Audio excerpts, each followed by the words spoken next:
Om Shanti. I feel as if we're in a very lucky, very fortunate space, in the sense that for 2 days we had very inspirational input from Daddy. If you think about, she gave an evening class, a morning class, a night class, and a morning class, right? And I feel as if in those 4 sessions I gained a month's worth of sustenance, if not more. Do you also feel that? It was a very powerful injection. And then, so that was 2 days. Now I'm thinking, now there's another 2 days before we meet Baba himself. Well, we meet Baba every day, of course. But to be physically present in front of Baba, who can describe the fortune of that privilege? And I'm sure many of you will remember, or some of you are here for the first time, but you'll all remember, not many. I don't think there's anyone who can forget their first visit to Madhuban and their first meeting with Baba. And for me it was many years ago now, but that journey I'll never forget. I was so intoxicated that I thought I hardly needed the plane to fly 4,000 miles. Could have just gone on my own. And then when we sat in front of Baba, because remember those days, in those ancient days, we didn't have transmissions. And so didn't even hear recordings of Baba's voice, so we didn't know what to expect. And I remember sitting there in the meditation hall, and we're at the front, or very near the front, on the floor. And we're sitting. Then when Daddy Gulzar went into trance, my heart went I thought my heart was going to jump out to the sky. And then when the eyes opened and Baba started giving drishti, it was so gentle, so beautiful. Here's my father. It's that simple. Here he is in front of me. And when we had, of course, the International Youth Forum is going on at the moment. And actually, the theme for the Youth Forum this year is Muralidhar, the one who holds the Murali, plays the Murali. And so us becoming Master Muralidhars. And this morning, Sister Meera was sharing a little bit with the group after Amrit Vela and talking about how important it is not just to listen to Baba, but also to watch Baba. And it also came up in the Saka Murli, I think it was while I was still in London, so maybe a couple of weeks back, where Baba was saying, and I'm sure you'll remember, there's a difference to reading Murli, hearing the tape, and then watching Baba in front of you. Do you remember that, Murli? And it was just the day before, again, I can't remember the context, but we've been talking about this thing of, you know, when you hear something, only 7% goes into you through words. The rest is body language, vibrations, and so on.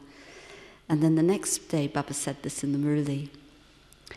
And this is something I enjoy so much when Daddy Janki's around, because I feel very much when she's reading the Murli, she's there, she's giving us that vision and that feeling of Sakar Baba and how Baba would be, because the Daddies never want us to miss out on any sustenance. And so we're now going to meet Baba. And remember, we're not just meeting Shiv Baba, it's Bab Dada. So, you know, sometimes the Daddies ask the question, well, who met Brahma Baba? And then nobody puts up their hand, and she'll say, but you all met Brahma Baba. You meet Brahma Baba every time you meet Bap Dada. And it's that close, familiar, sweet relationship that can really make us carefree. I know that's the topic of the class, be careful, carefree, and not careless. The 3 C's.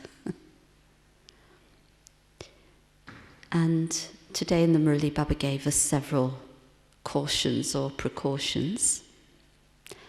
And everything was based around this idea of living like a lotus. And I only discovered recently why a lotus physically keeps itself clean. Do any of you know the scientific? There's some film or something on the leaves that actually make it self-cleaning, so that if any dirt comes onto it, it rolls off. Look at Lalita, you must have lotus flowers in Japan. But I read that recently, that literally any dirt just rolls off it. And it's a great analogy, because when we are soul conscious, when we are now, we can't just say in relationship with Baba, but really merged in that love, then we're so filled with that vibration that literally nothing else can stick to us. Nothing else can penetrate. And I was just meeting the small group from Europe this morning, and one of the brothers, don't know if he's here, anyway, asked the question, it would be nice to ask Daddy how her relationship has changed and with Baba has changed and developed over the years. And I thought that would be a very fascinating subject for an interview maybe. And then I was just answering in a way just from my own observation and saying that how Daddy, at first when she came to the yajna, she was a little bit of a sannyasi. She herself talks about this. She didn't want to get too involved in, all the things that were happening, and she just wanted to sit and do tapasya on her own. Must be a few others like that, I suppose. I don't know what my stars are, but ever since I came to Baba, it was like involvement. Daddy's had to pin me down and make me do tapasya, so I've come the other way around. And still she pins me down to make me do more tapasya. But for Daddy, that was really her very, very strong focus. And then she talks about how it was Didi who taught her to be light with Baba now, from Baba, Sakar Baba, Bap Dada, to make that lightness in her relationship and come close to Baba.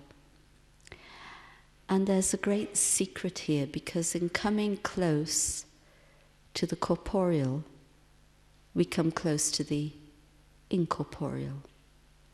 You can't actually separate the two. And often Baba says it in the Murlis, yes, you think you can have yoga with Shiv Baba on your own, well, it's only half yoga.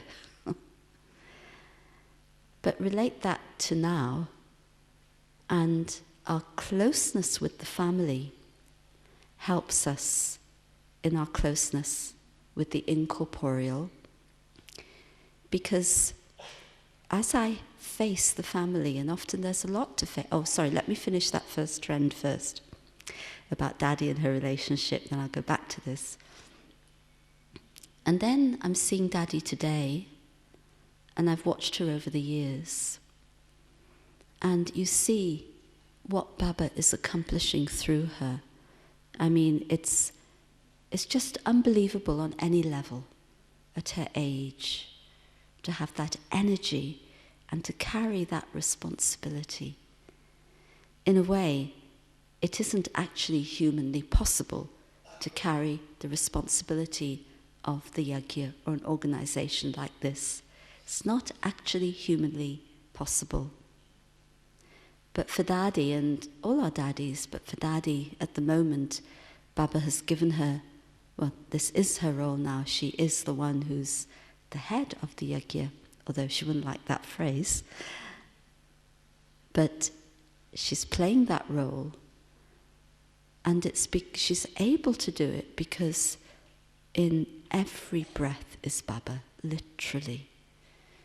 So you can talk about merged in love. She's merged in that vibration. There is nothing else for her. You can't actually say, oh, Daddy remembers Baba. You can't say that. It's way beyond that. You only need to remember Baba if you're separated.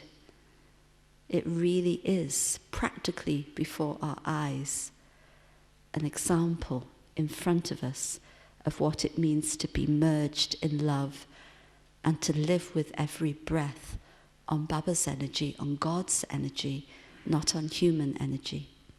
All right? Otherwise, there's no way, even for a day, she could do what she's doing. And I find this very, very inspiring. And then I know that if I get tired, or as we do, although Daddy says you shouldn't get tired, but when you see your human failings, you look at Daddy and can't say anything. If she wasn't what she is, you could then say something, but we can't say anything because of that example in front of us, which is so powerful. But then just coming back to this point, and then of course, the fact that Daddy has that level of relationship, or that level of combined form with Baba, she is totally carefree. So if you want the ultimate answer, it's that. Being merged in love. And then Baba does the rest, and today's blessing was very beautiful. Baba's the one who inspires, Baba's Karan Karavan Har. And coming back to this thing of the family, I'm sure I've repeated it here before, but I like this phrase very much. Apparently, it was Sister Gopi who told me this, that they say in Bhakti that when you take a guru, you hire an assassin for your ego. Assassin, you know that word? Someone who's hired to kill. And then I thought to myself, well, when you step onto the field of service, in the midst of the BK family, you hire hundreds of assassins for your ego. Is that right? Is that everyone's experience? It actually doesn't mean that there are people out there with a gun ready to shoot you. Even on a spiritual level, nobody's out to shoot anybody. But it's because everybody becomes a mirror for me. And as I move in the family, and I move in the ocean of sanskaras, and you can imagine if you think about Madhuban, how many sanskaras in each individual. And I think about, I'm in London, and there we have a class of 300. There's about maybe 1,500 BKs in the UK. There's, many of you would have been to Global Cooperation House, so it's not a place of isolation, it's a place of activity. And, you can't even sometimes get to the bathroom before people are stopping you and asking you something. So all the time interaction. But what's so beautiful is that, one, you know that everybody in this family has a pure intention. Even though we may see them going this way and that way sometimes, underneath it all, they belong to Baba, they love Baba, and they want to move from that state of Kali Yuga to the state of Satyug. They want to be in Sangam Yuga, otherwise they wouldn't be there. So that tells me everyone has a pure intention. But then everyone becomes a mirror in which I see the condition of my stage and my sanskaras. And if in the midst of the family I can face up to what's happening inside of me, I can face up to my own sanskaras, I can be honest enough to take responsibility for my own thoughts and feelings. Never mind my actions, definitely, but more subtle than that, my attitude, my thoughts, my feelings, my awareness. Then that openness, that courage, that openness will enable me to come close to Baba. That's the preparation. And of course, moving in the midst of the family, sometimes we do find it, what word should I use? A little uncomfortable? A little painful? Anybody find that? No? You all find it easy? It's a breeze? There are always times when you feel, actually, what is a clash of sanskaras, It's actually a clash of vibrations. You're working at one level and your vibration is this, and someone's working at a different level through their sanskara, so the vibrations don't match. And I know myself, at that point, I have to make a conscious effort to elevate my vibrations.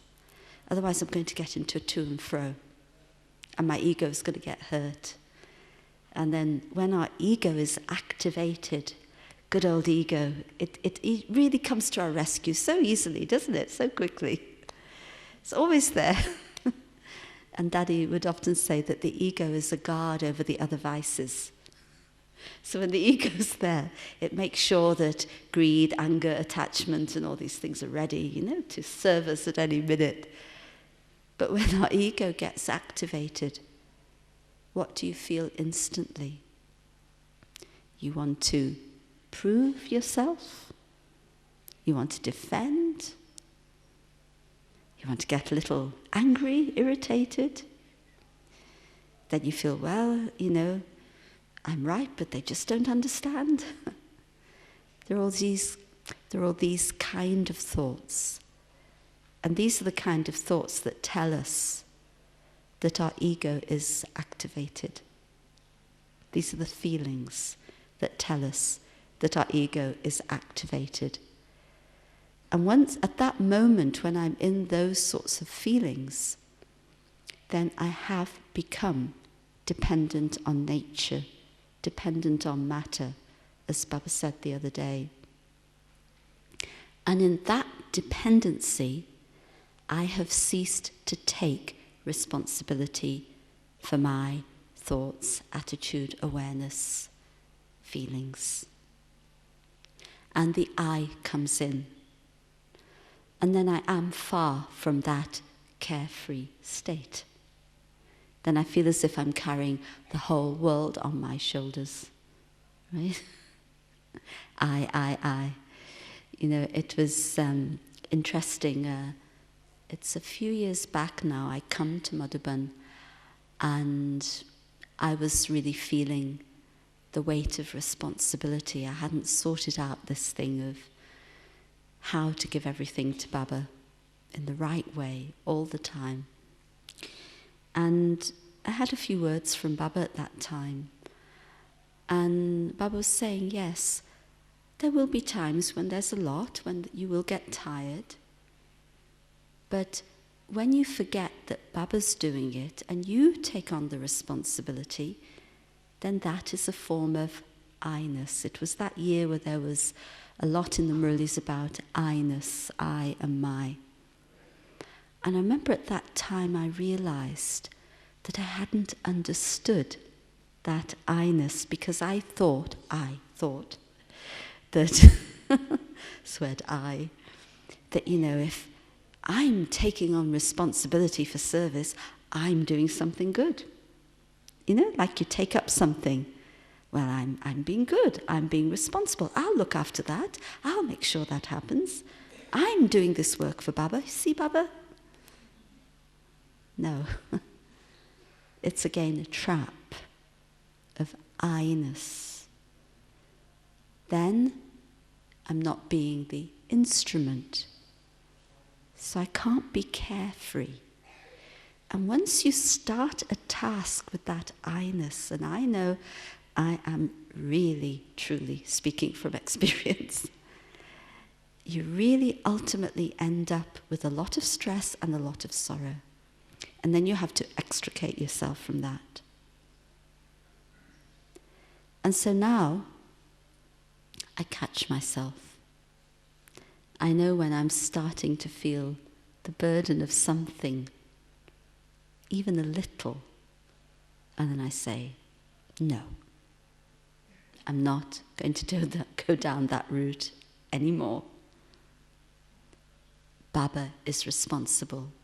Because as soon as I'm feeling that burden, then I am doing, Daddy often tells us this, we do what God should do, and we expect God to do what we should do. So I'm trying to do God's task. I know better. Ultimately, you're telling God, I know better. So what kind of Buddha is that? To tell God, I know better than you. Okay, I challenge you to go in front of Baba and say, Om Shanti Baba, Baba, do you know? I know better. We wouldn't say that to Baba, but internally it's actually what we're doing. So we try to take on Baba's task, and then when it comes to self-transformation, we expect Baba's help. But unless I take that step, how can Baba take the multi-millions towards me? And there's a lovely, we have this phrase, don't we, in Gyan, 1 step of courage and 1,000-fold steps of help from the Father. And there's a lovely saying in one of the commentaries on the Quran, and I often think of this. Some of you will know it. You go to him walking, he comes to you running. Who knows that phrase? Some of you may know. And then when I think of Baba, I think, well, Baba, okay, if I go to you running, you'll come to me flying. And if I go to you flying, well, that's it. Just merged in love. I remember once, because I've always had this thought from the beginning of Gyan, and probably many of you the same, I want to be close. Who's had that thought? Many of you. I want to be close. This is the desire in my heart. And so, all right, translation. And so I said to myself, whatever it takes, whatever are the challenges, I'm going to do that. And one year, many years ago now, I was sitting with Daddy Kumarka. And she was so sweet. There was that little office where, Ishuben's office in Pandav Bhavan. I think most of you may know it now. It's still there, but of course mostly Ishu Daddy is downstairs. But Daddy used to sit in there, like Brahma Baba used to sit, and she would write letters and do the correspondence. So one morning I'd just gone in there and I just sat to talk to her, and I said, Daddy, I want to be close. I don't feel I'm close enough. And she would understand little English. I was just sitting next to her and she looked at me, so sweet. And she said, you are close. You come any closer and whoosh! It was a very, very sweet moment. But it taught me a couple of things. One, it gave me that feeling that she wanted to give me. And the other thing is that, and it used to be that period, it must be, I don't know, this might even be 20 years ago, I don't know. And it also taught me about when you have a thought, you undermine your own thought with your own weak thoughts and waste thoughts. See what I mean? So here I am, and my pure intention is, I want to be close. My pure intention is taking me there. But I I'm thinking, I'm not there. And we do this a lot. We often live in our imagination, and that creates a heaviness in our head. That creates a burden. And you know, in the Murli where Baba was talking about contentment, it was the first Murli of the season. And it was very beautiful. And as Baba was speaking, I was experiencing what Baba was saying. And then I thought about, and I was connecting then afterwards, the experience of that contentment inside with the stage of being a detached observer. The two go together. And I was sharing this in London in the class one time, and I was saying how, you know how sometimes even after many years you click into certain things, you know? And when I'd hear this phrase, detached observer, and there's a history to it actually, I kind of didn't go there very much, because I know what it's from, because I knew someone who did a certain kind of meditation where they were very detached, and I didn't like it. It wasn't Raj Yoga. So somehow that word detached observer didn't have a good connotation in my mind. And this time, I'm thinking of this phrase and realizing and actually experiencing the beauty of that stage, of watching the drama. But the detached observer means you're watching, but inside you have total contentment. So there's good feelings inside. And so no matter what happens, it's okay. It's okay. Now we all know the 3 words Baba's been telling us. What are they? 3 words? Ever ready? Long period of time? Suddenly. Suddenly, ever ready, and a long period of time. I don't think any of us will forget those words now. It's as if Baba can't say them enough in every Murli. How can you be ever ready? Be prepared for suddenly. You can't be suddenly, but prepared for suddenly. And have a long period of time, a practice for a long period of time. It's if there's this stage. You see how when Baba gives us something, in all the Murlis then Baba's giving us the keys. So Baba's given us the key of contentment, the power of contentment, and the stage of the detached observer. I always remember many years ago, Sheila Ben giving a class, and she talked about no surprises, no shocks. To have a stage of no surprises. The detached observer, contentment. Then Baba giving us the key of being merged in love. Every point, Baba giving us keys to reach that stage. And the Murli that we heard this Sunday, the Avyat Murli, again, you know how all the Murlis go together, you know, everything complements and supplements each other. And this is something else that I've been feeling in myself. To get to be carefree and not careless, and therefore careful, will come off automatically. We really need to, as Baba was expressing in the Avyat Murli, to make our effort in a very independent way. Now, again, I don't mean just go sit in a corner, because actually to sit in a corner is like sannyas, so you're physically taking yourself out. So that's not independent.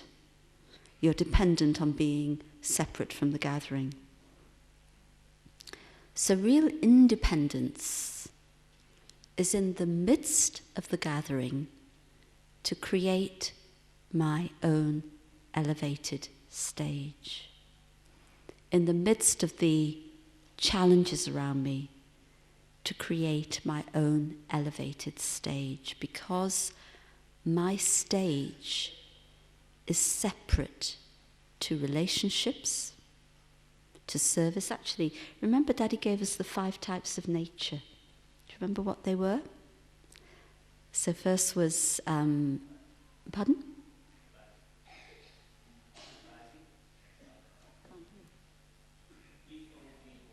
Oh, the body, yes. So first the body. Forgotten about it already. So the body. Bodily relations. Nature. Well, actually, she said it was bhav swabhav, so nature and sanskaras in the human sense. What else? 2 more.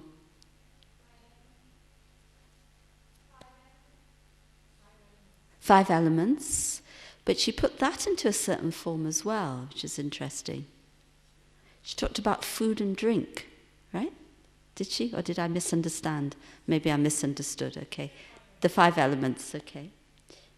And what was the 5th one? I've forgotten. Wealth. That was it, wealth. Actually, today, in today's world, don't be dependent on wealth.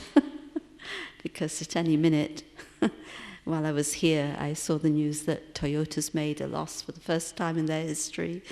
So what else is going to happen?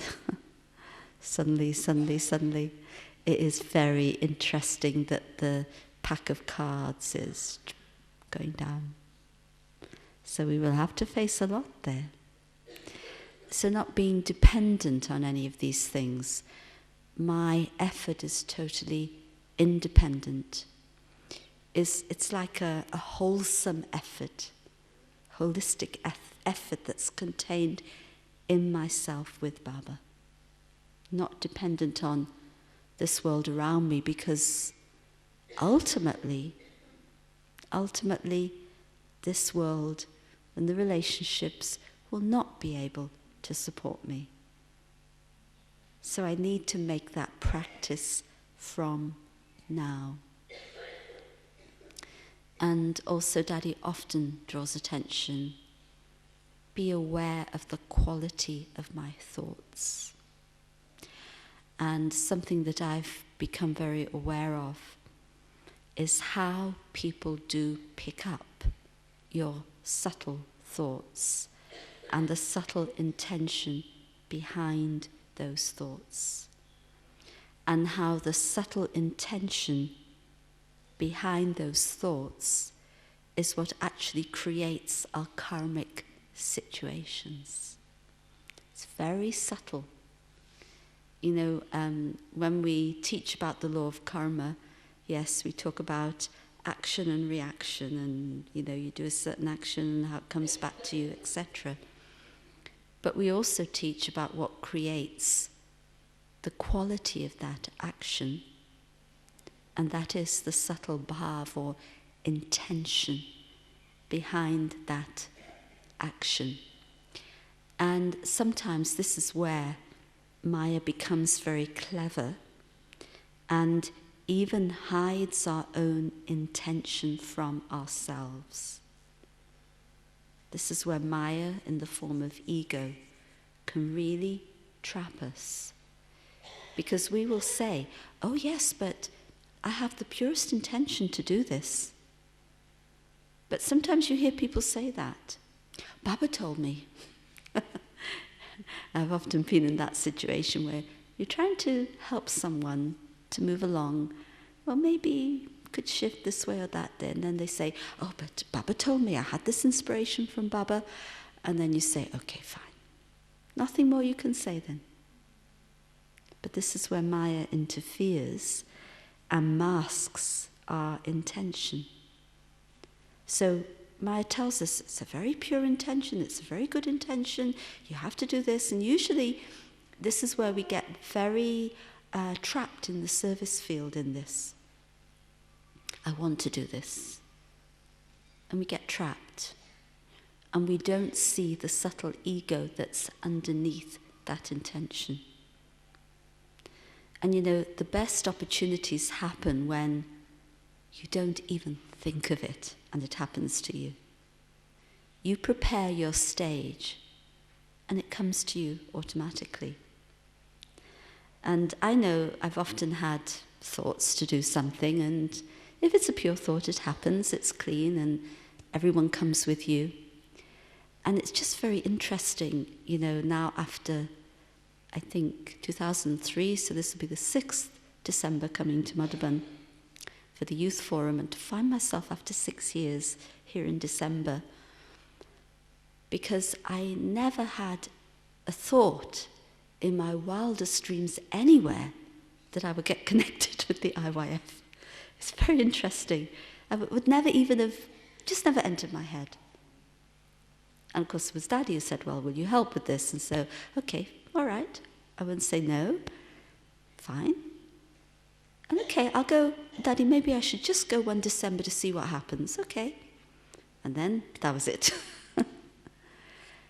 But sometimes what you don't even have a thought of, and it comes to you. And you know what is so interesting? I remember years ago, early stages of being in London, I would go to Daddy and I'd say, Daddy, sometimes with tears, oh, but I'd like to travel, oh, but I'd like to do this, or so-and-so gets a chance, and you know, all that sort of stuff, comparisons, and you know, when you're in that baby stage, you know. And there were 2 things she told me at that time, which have stuck with me.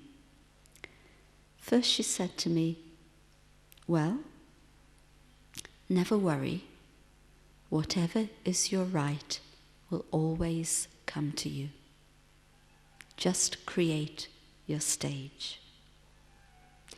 And the second thing she told me was, look. And I was sitting on the floor, I remember, and she was on a chair and she demonstrated. She said, look, Baba wants to give you this much and you want to take this much. In other words, my limited desires would bring me fruit, no problem. But if I renounce that, what could Baba give me that's beyond what I could think could come to me? And whenever I've been able to move beyond those limited desires and put a full stop, I have been just, well, shocked in a good sense, amazed at what Baba has done for me. Not just in terms of opportunity, but internally, in terms of blessings.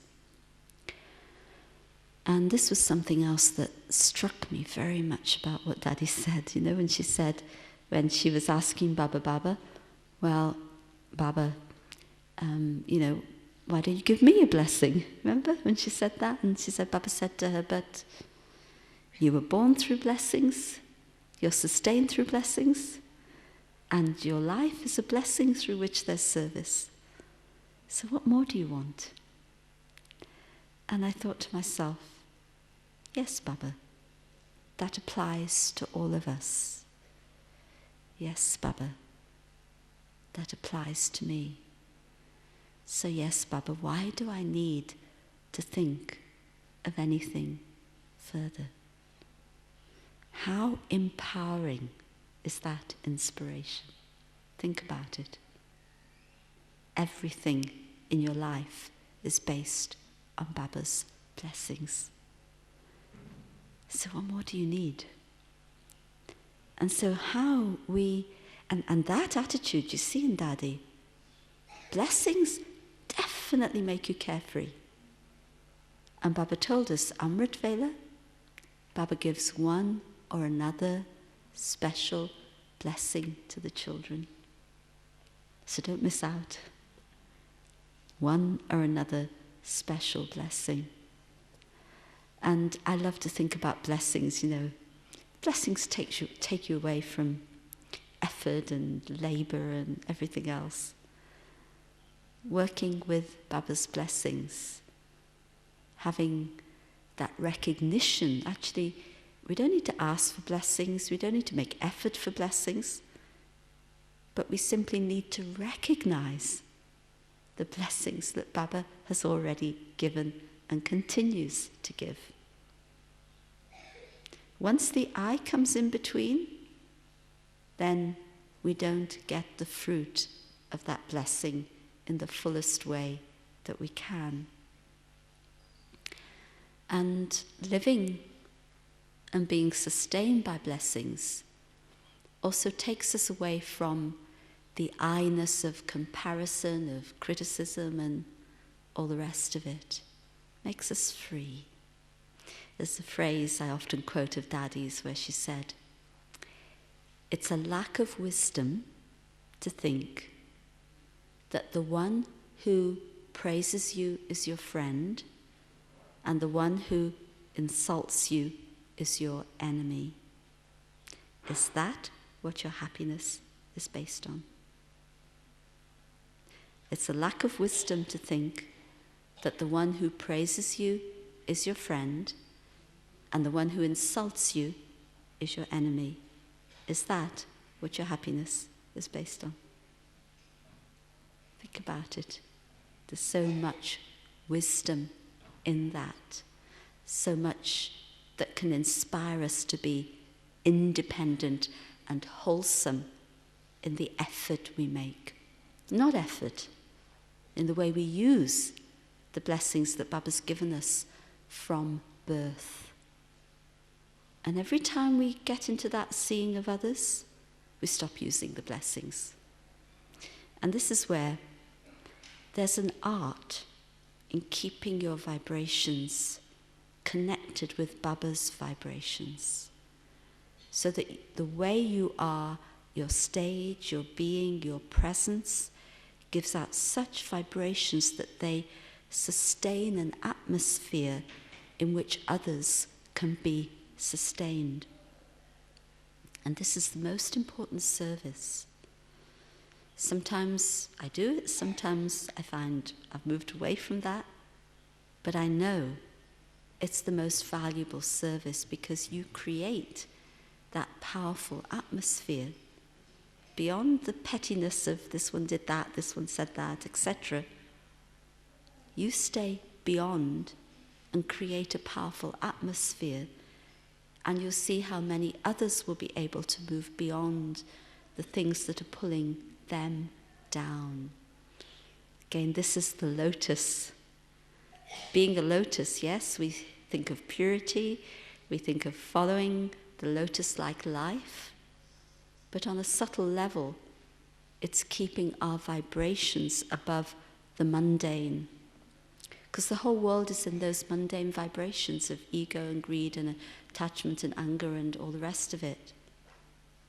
And lust, of course. But for Baba's children, we operate in a different vibration, but even amongst ourselves, we can operate in a mediocre vibration where we have waste thoughts about each other, or we can operate in an elevated vibration where we put a stop to those waste thoughts, and we don't allow ourselves to get trapped in them. As Daddy said, we don't sustain those thoughts. You know, you have a thought, and what do? You think about it, you sustain it, you relish it. Very tasty thought. And of course, such a lovely, tasty thought. You add pickle and, everything else. If you like chilies, you can add chilies, spices. So you end up with a very tasty dish. So you feel very good by putting the other person down. That's the taste, that's the pickle. Ultimately, you end up in a pickle. Because then, what does it do to your digestion? And that kind of taste is very short-lived. Then it's gone, then you have to face yourself. And, before time, let us see with honesty what's going on in ourselves. So yes, in that relationship, carefree. As nimit, again, thinking of the 3 words Daddyji left us with. Nimit, instrument. Nirman, humble, Nirmal Wani, pure speech, with a pure intention. And in that stage of being an instrument, carefree, really carefree, as we see the daddies. And another quality with that, and I know I witnessed this in Daddy G, a carefree instrument, and then even at the end, or towards the end of her existence in that costume, even though the costume was really, really of no use. I mean, she was dependent, physically dependent for everything. Food, bathing, everything. But one thing, and I've actually worked in my profession many years ago with people who've had strokes and people who've been physically dependent. And in every case I've seen that they've lost their dignity. In Daddy G's case, she did not lose her dignity. And I find that very, very remarkable. Touches me very much to think of that. And being an instrument, being carefree, along with that stage, automatically is the stage of dignity and royalty, not dependent. Everything is at my feet. We don't want to be arrogant in it. I remember one scene, I was somewhere, actually in Thailand, and there was, we were at a conference, and one of the princesses had come to give a talk to open this conference. And it was so funny seeing this scene. So she was very prim and proper, and she was giving her talk. She had a piece of paper. Then when she finished, she just went like this. Somebody took it, it wasn't like, it was. I thought that's the wrong kind of dignity and royalty. No humility in that dignity and royalty. Dependent on somebody being there to take your paper or glass. But that beautiful stage we see in the daddies. An instrument, dignity, royalty. And that gains everybody's respect, naturally. They never ask us for respect, but it comes from our heart. Because they're carefree. When you're carefree, you're not asking anybody for anything. You don't need anything. And naturally in that stage, being carefree automatically makes us careful because we want to maintain that dignity. I wouldn't say first be careful and then be carefree, otherwise you'll get a headache. Can't do this, shouldn't do that, be careful about this, be careful about that. You'd actually get body conscious.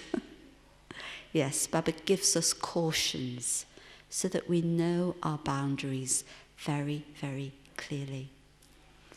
I remember once when we were asking Daddy G, Daddy Kumarka, tell us about self-respect. And she looked at us and she said, just remember Baba, just be with Baba, and you'll automatically have self-respect. And I thought, oh dear, I've been doing this the wrong way around. Trying to get my self-respect, then I can connect, and I can be worthy. And she said, just link with Baba, that's it. For her, everything Baba, Baba, Baba, Baba. That's why when we are in that stage, our consciousness automatically becomes refined.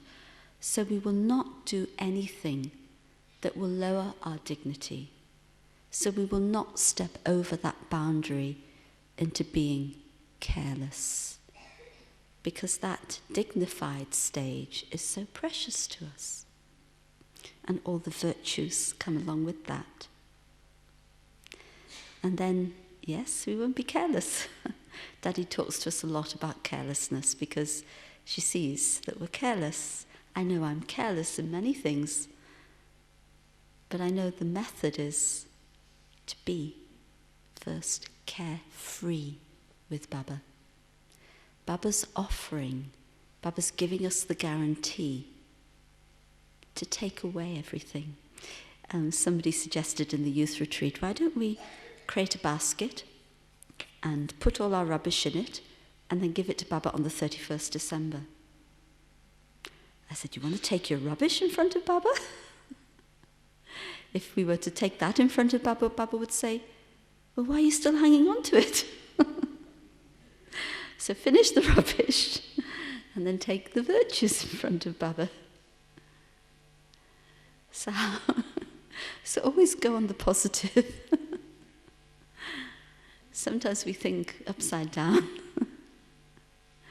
And the more we focus on the virtues and the blessings, automatically we can see clearly. We ourselves become a clear mirror. You know, Daddy will often talk about cleaning the mirror inside so that you see clearly what it is you have to remove. I don't know if any of you have seen, once I've seen, an underground lake. Have you ever been in one of those caves? And it's incredible because there's no air circuit. There's air, but there's no, wind or anything. So that water is completely, utterly still. And it's literally the clearest mirror. Usually there's stalactites or stalagmites, and so you see them reflected. It's very beautiful. But that water it's the clearest mirror you could ever see because the water's still. And so in terms of our selves, if I put that full stop and my mind is still and I'm merged in Baba's love, I will automatically be the clearest mirror for myself.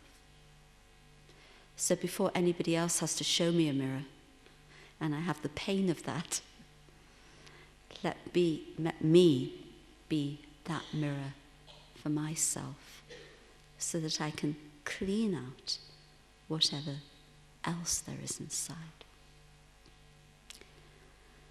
Okay, Om Shanti. Let me leave it there and just ask if there are any comments or questions or anything. I have about another 10-15 minutes. Anything anyone wants to say?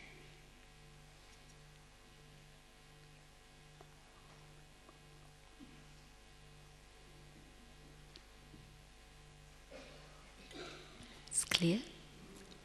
Clear, yeah? No question? Yeah? Speak up.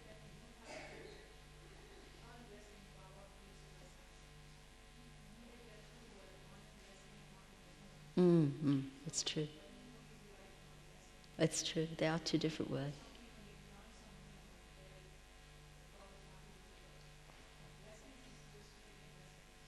Okay, the question saying that we don't need to earn blessings. Baba's given us blessings from birth, but there are two things. There's a blessing and a boon. They're actually two different words, although it's just usually translated as blessing, but a boon actually carries a power with it, actually.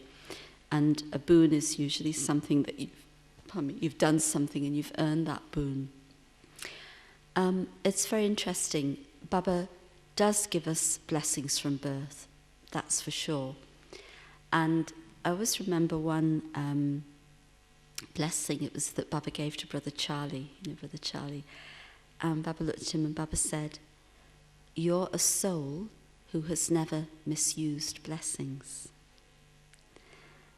And what Baba meant by that, because I asked Gentiben about it at the time, and it's like, okay, Baba's given me a blessing.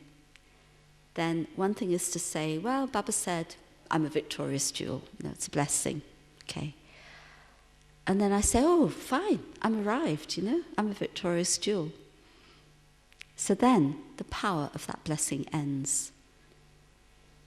I then stay at that stage. But if I take that blessing and I say, okay, this is what Baba's seeing in me now. Baba's showing me my future now, in the present. So let me fix my consciousness or refine my consciousness to match that.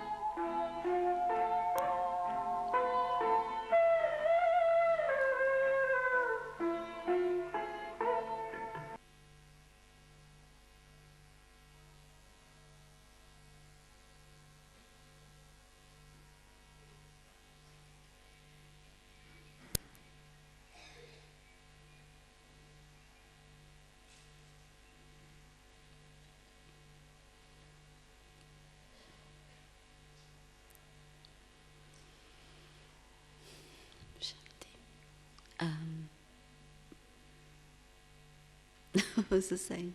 Okay, about blessings, not misusing blessings.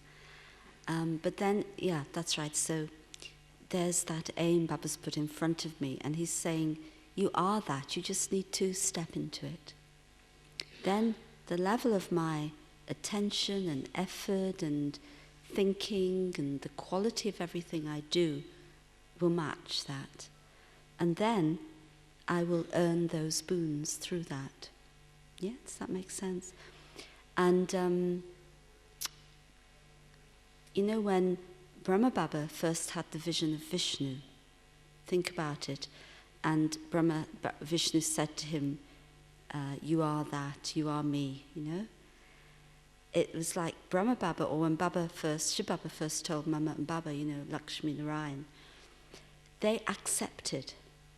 Baba didn't have a doubt for a moment. So he just had to become that.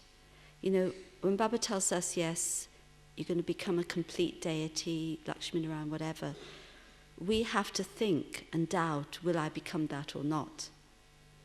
But for Brahma Baba, Mama and Baba, they accepted it immediately. So it was fixed in their consciousness with total faith.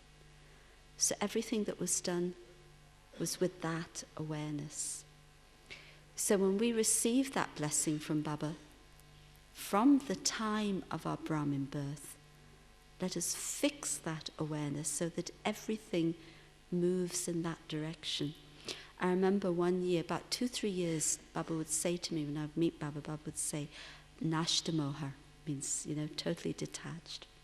Having come as a couple and then, you know, going separate together, but separate in terms of service.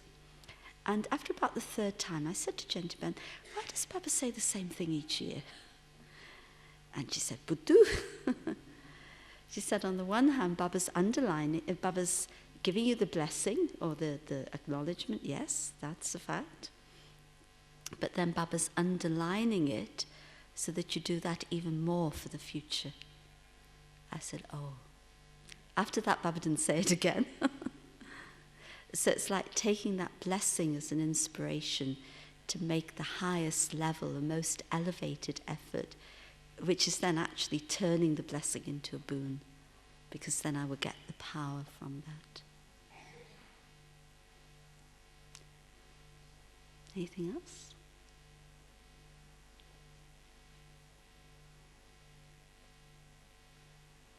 Nothing else? Okay. Silence. Okay. So, lots of things to churn. We've had lots of input. There's still, today's the 29th. We have tomorrow. I think tomorrow's a day of silence, I think, in the timetable. Time to really, really prepare ourselves.